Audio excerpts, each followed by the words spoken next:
As we're waiting for some questions, if there are any questions, we'll take them. I want to ask a little bit more of a personal question, and don't worry, it's not too personal. He's like, what did I get myself into? Not that personal, No.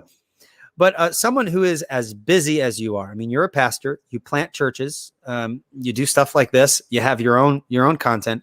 How do you balance ministry, personal study, all of the different meetings and engagements you're involved in, and your spiritual life? How does that balancing act work for you? Because that looks like it requires a miracle in and of itself to do. Yeah. So why don't you share that with us?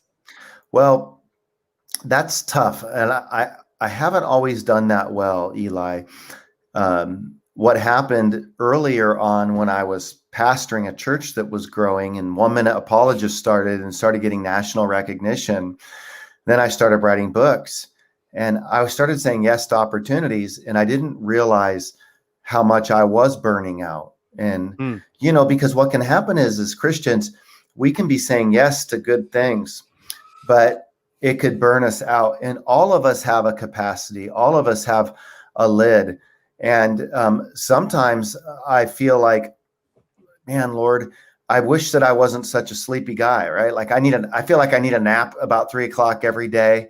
Oh, that's so encouraging, because I feel like I'm always tired. I'm like, man, I think it's because I'm lazy. It's like, this is good to hear. Okay, you're tired all the time.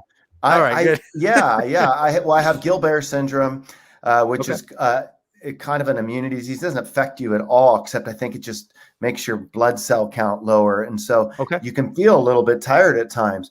Not only that, what happened is when I ended up in taking on too much in my life. I mean, there was one year I was working on a PhD, pastoring a growing church. I wrote 2 books, and I think we produced over 100 videos, and I was speaking around the country for family life, marriage conferences. And I was dying. I ended up going into a dark night of the soul. I wasn't taking care of myself. I mean, long story short, I know what it was like to burn out. I mean, I ended up on an antidepressant. I had a relapse after nearly 23 years without a sip of alcohol. And I had to renegotiate my faith stance and really reset my life and figure out what my no filter is going to be.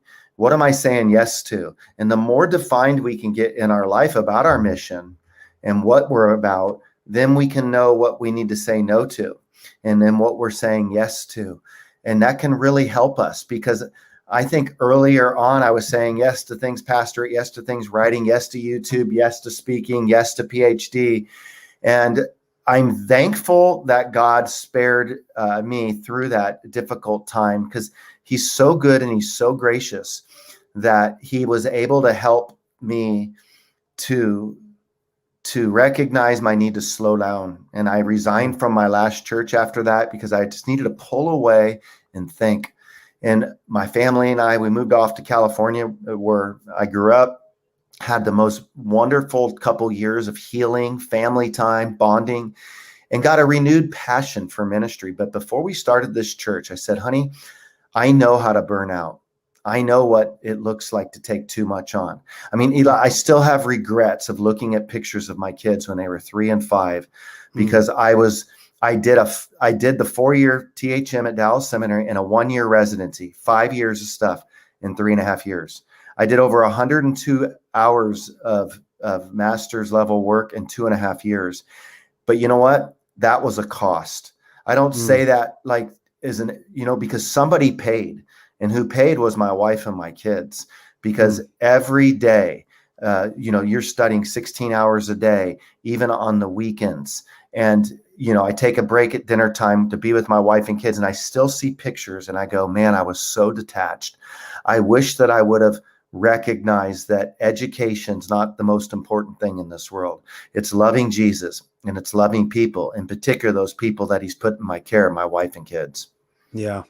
Wow. I think that's very powerful, because that's something I personally struggle with is, I mean, if people don't see it here, they kind of just see the we're both on the screen here, but sure. I have 6 or 7 books underneath my, my laptop here. I have 9 books that are holding up a light I've got a bunch of books in the background here.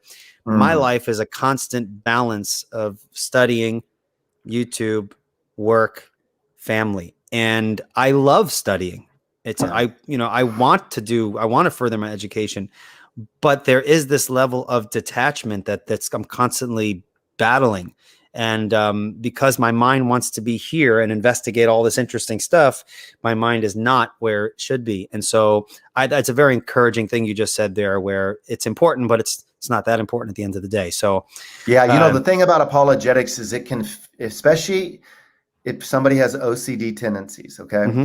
And like I ended up in a horrific bout with doubt. And I said, the worst kind of doubters are what I call the obsessive analyzers.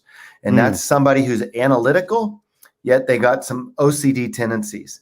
Okay. So you can get people who are obsessive, but they don't obsess on reading. You can get people that are analytical, but they know how to detach. The obsessive analyzer can struggle unlocking.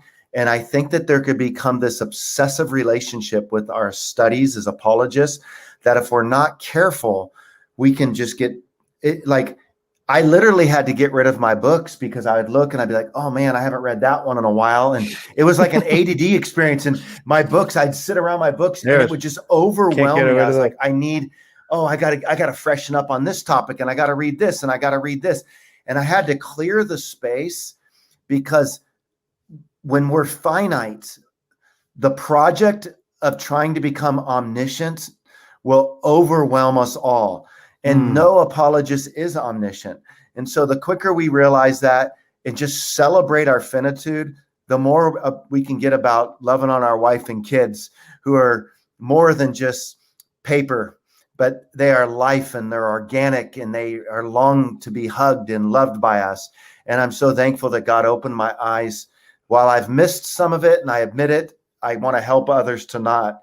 And I'm looking forward to being a good grandpa someday and just trying to be as present as I can right now as a husband and a dad. He's like, come here, Sonny. Did you ever read this? It's like it's story time with Grandpa Bobby. Our story for the day is pushing the antithesis. And I'm just kidding. Yeah, that's right. We're going to talk about the categorical imperative and how this shakes out in your life, or the teleological suspension of the ethical narrative. It's like, Grandpa, I just want Goldilocks, please. Thank you. Just go.